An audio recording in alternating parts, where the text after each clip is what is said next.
If you just joined us, you're watching The Pulse with me, Aisha Ibrahim. Now, the JoyNews is learning the Accra Regional Police has deployed more policemen to man the Kwabenya District Police Headquarters after the Sunday dawn jailbreak in which an officer was killed.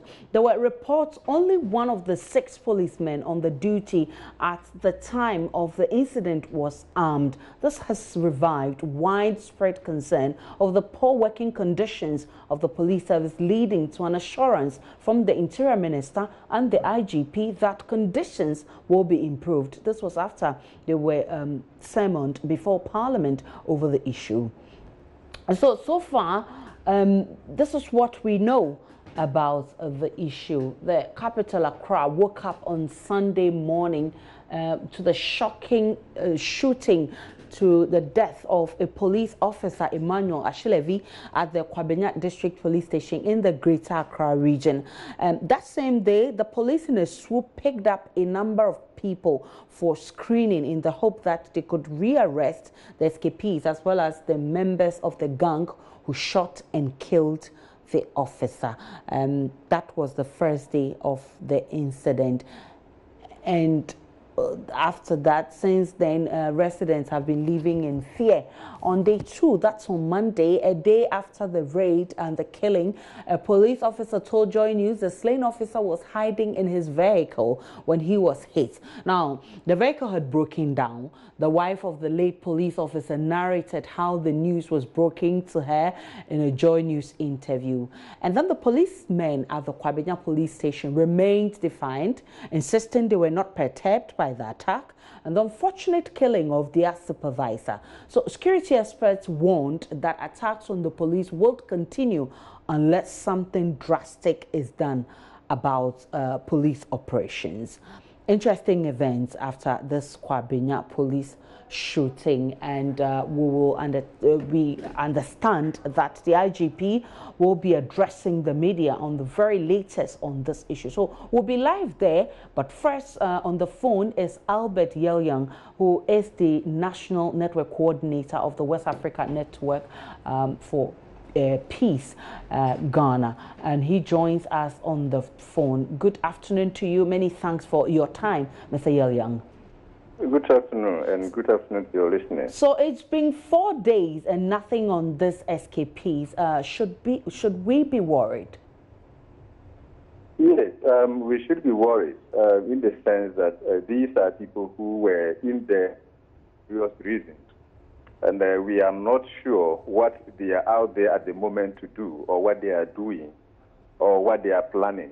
And that thing is that they did not do that alone. There was a group that assisted them to be. And so we need to be worried, and we need to continue to be security conscious as individuals and as a state. So we need to be worried, yeah. Well, apart from residents of Kwabenya living in fear, there's also a general feeling of fear and panic among the general public. How should this be handled? Yes, I think the public has every reason to be thinking that they are not secured based on a number of incidences that have occurred, and especially that the attacks recently have been on the security, those with mandate and capacity to protect all of us, to ensure law and order. So we should be worried, and I mean, we should have some cause for concern.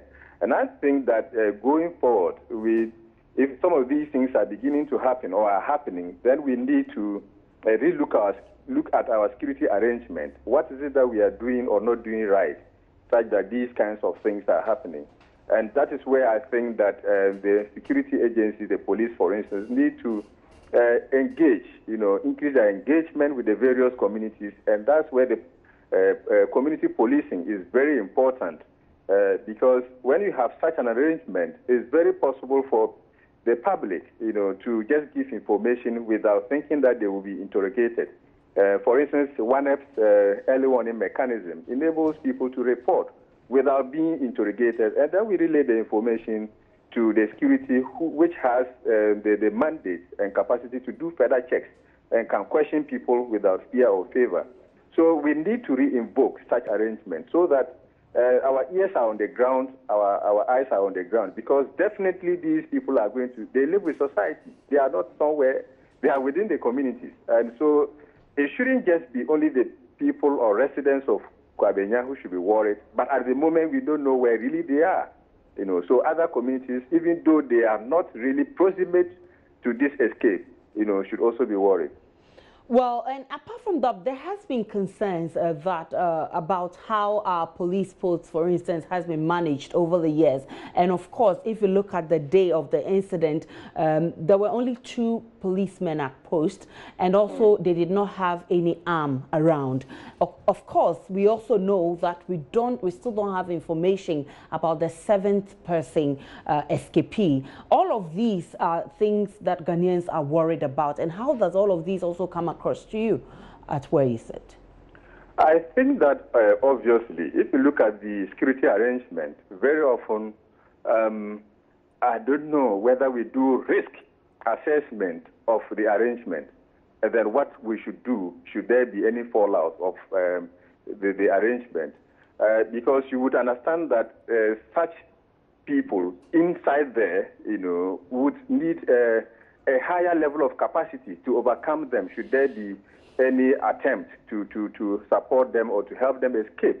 And so sometimes it raises some questions, when some of these things happen. And because the locations or the facilities that they are guarding are such that they are, having a certain level of risk involved. And these ones should always be, higher capacity should be around there in order to forestall any untoward incidences. And obviously, if you look at the number of these that have occurred in the past and quite recently as well, it tells that we need to really look at our security arrangement around facilities, around people who are suspects, around people who are detained, and so that we are not caught found wanting. Should there be any hooliganism or criminal elements supporting those who we think we have been able to put them in a safe environment, not to escape. Yeah. We know that the IGP will be updating us on the very latest on this issue, but we're also aware that the IGP, the Interior Minister, and all the other people, stakeholders, have met to look at the way forward. And one of the things they seek to do is to increase insurance for police officers and all of that. But from where you sit, once again, going forward, what kind of reforms would you recommend to avert some of these things? Yes, increasing insurance for the police officers is one, because they are at risk. But first of all, we need to look at what are the key things that are becoming fundamental for these things to occur. What are the key causes? What are the gaps? It's only the police that we are seeing, but is everyone in this country insured? So we also need to look at that, because like I'm indicating, if the security are attacked, then it means that the general public, you and me, the ordinary person, citizen, resident, is more at risk, because they even have training, they have the liberty to use weapons and other things. And so I think that going forward, as indicated, we need to look at our security arrangement. We need to look at how we work with various institutions, communities, so that we are able to they are able to provide information, and the security receives enough information to curtail some of these things. So basically, for me, that is the take that I can say, I can give on this. But of course, the individuals should be part of this whole thing. What role should the individual play in this whole event?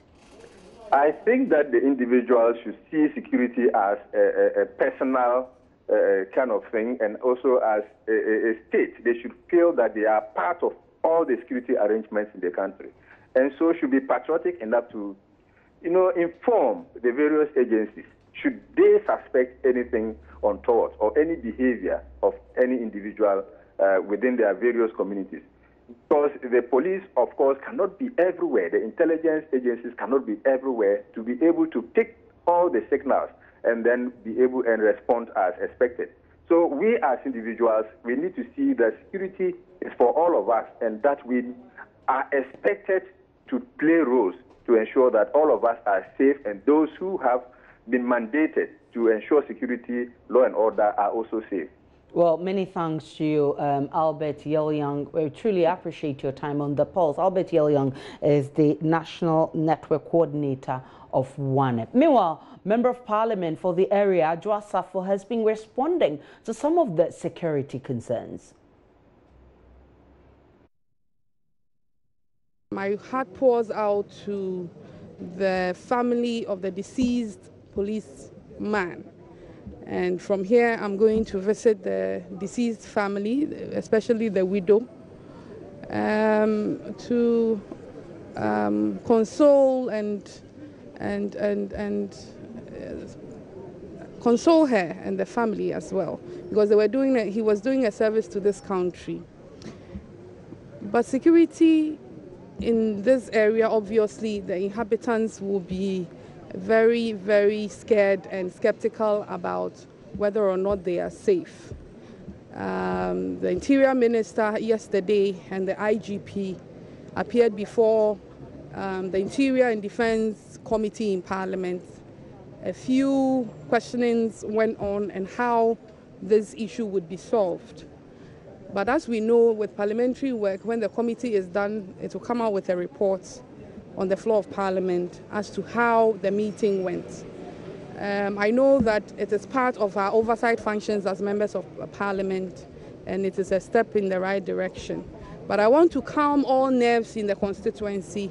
The appropriate authorities, the Interior Minister, and the IGP have all assured us of safety in the constituency. And as the Member of Parliament, I want to reiterate that point, that we are all safe. Government is on top of security matters in this country, and we should shy away from the propaganda from the opposition that indeed we are not safe. We are.